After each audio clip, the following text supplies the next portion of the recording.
Hi everyone, in today's video I'm going to reveal this. This is the Noodler's ink. Its color is golden brown. Recently I have been sent a few ink samples by a YouTube viewer named Lisa W. So thank you very much for sending me these inks. So today I'm going to review this. A few days later I'm going to review this. This is Lexington Gray. The ink capacity of this bottle is 3 ounce, that's 90 ml. Be careful when you're opening the bottle because the company, they usually fill the ink right up to the brim. So when I actually open this bottle, some of the ink flowed out.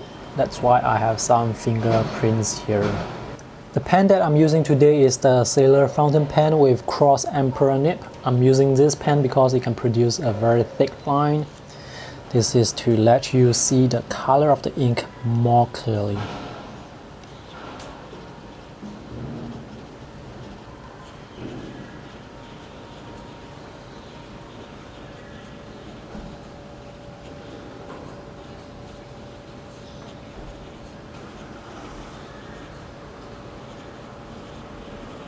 Now just for comparison purposes, I'm going to compare golden brown with Daniel Smith's walnut ink, which is a sepia tone.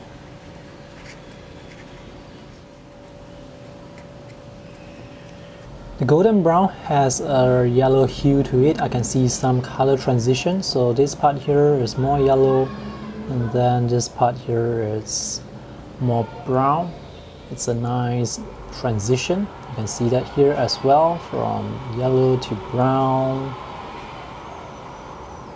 And this is Daniel Smith walnut ink, which is more brown or sepia. Alright, now I'm going to draw with the ink. This is what I'm going to sketch today. This is a reference photo taken in Tokyo. That is the Tokyo Tower in the background. If you want to check out the photo, I will put the link in the video description below.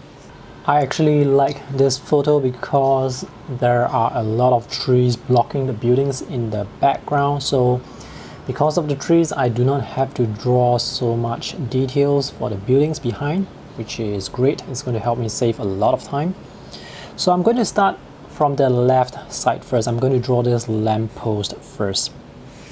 This is just a very quick sketch, a very casual sketch. I just want to demonstrate the color of the ink. So this is not going to be very complicated.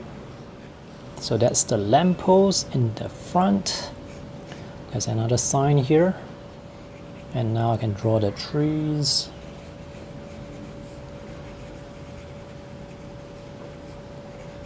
Alright, right now I need to find out where the vanishing point is, and all the diagonal lines, they are pointing down here to the right side of the tower. So the vanishing point is actually right here. This is going to be very important because later on as I draw all the buildings, all the diagonal lines, they are going to point to this point here. You can see this line here, this diagonal line, this line is also pointing down to this point. So this point is somewhere around here. I shall just mark it with a cross so that you can see clearly. And now I'm going to draw the right side, which is all these buildings on this side.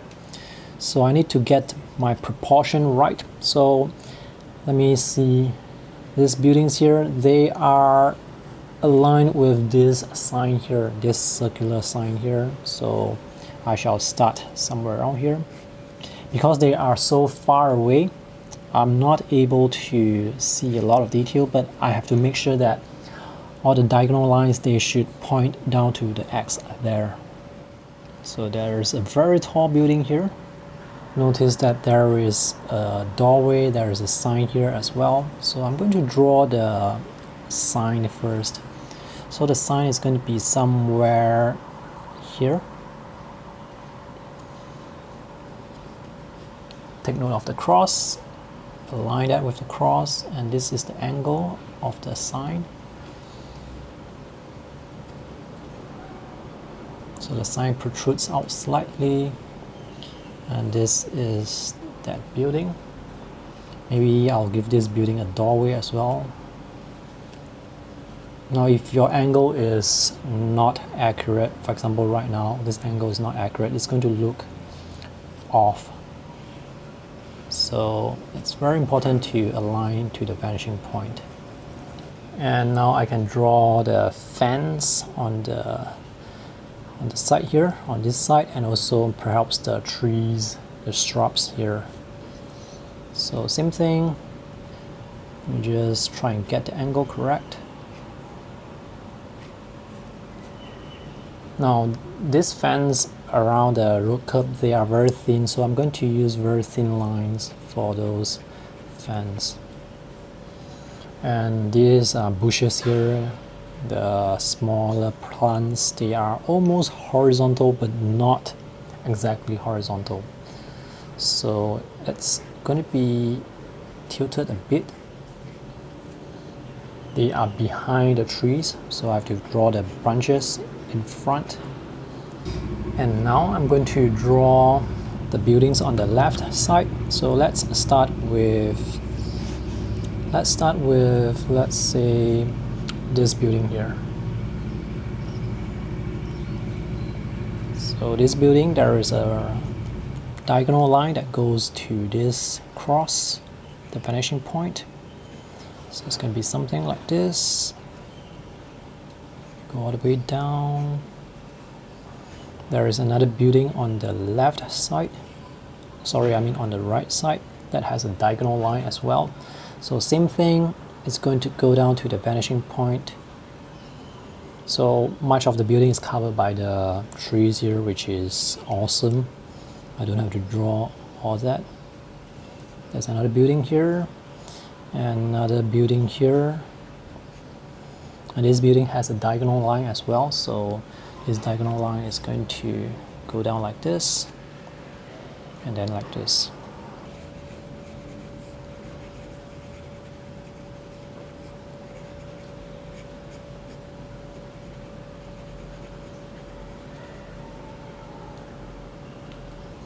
And now I can draw the tower. So I'm going to use the lamppost on this side as a reference, and also this building here as a reference to see how tall the tower is. The tower is going to be this tall. This is where there is this section, and there is another section here.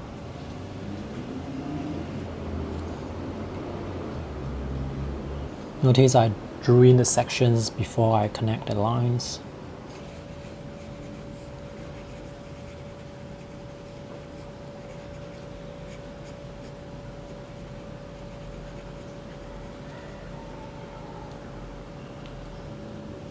Okay, I think this sketch is almost done.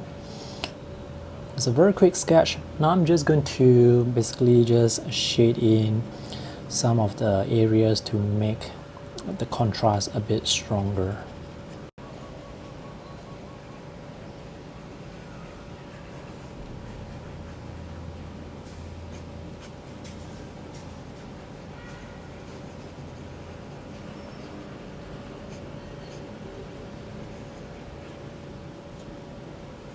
So this is the completed sketch. Let me show you a closer look. The ink flows really smoothly, it flows really well.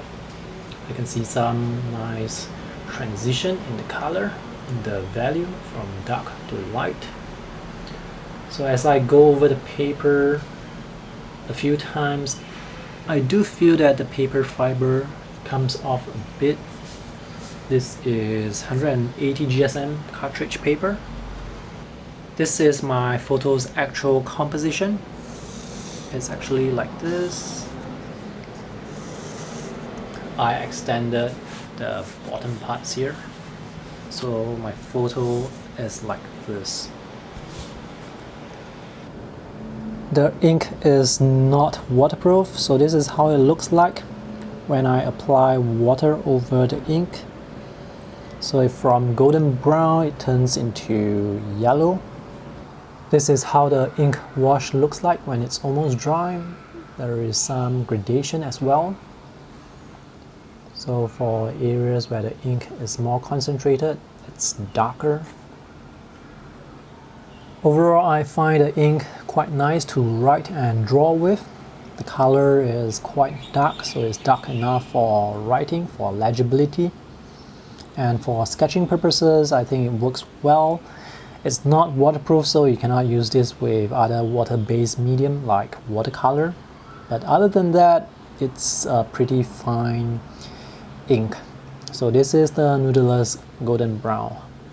That's all for today's video review as well as a short tutorial.